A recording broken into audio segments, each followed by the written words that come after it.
భూమి దాన ప్రధానర్హ. మనిషి చనిపోయాక 12 మాసాలు ఆ నరక మార్గంలో వెళ్తాడట.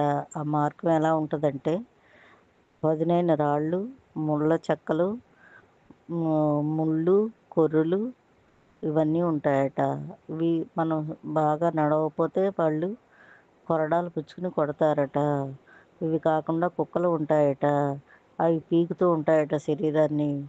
ముక్కల కింద ఊడిపోతే మళ్ళీ యాతనా శరీరం మళ్ళీ మామూలు అవుతుందట. మళ్ళీ పీకుతాయట కుక్కలు. మళ్ళీ మళ్ళీ ముక్కలు ఊడిపోతాయట. మళ్ళీ మామూలు శరీరం అయిపోతుందట. ఈ సంవత్సరం పాటు ఇది ఇలాగే జరుగుతుందట. ఈ ముళ్ళ మీద ఈడ్పించుకుంటూ తీసుకెళ్ళిపోతారట. కొరడాలతో కొడతారట.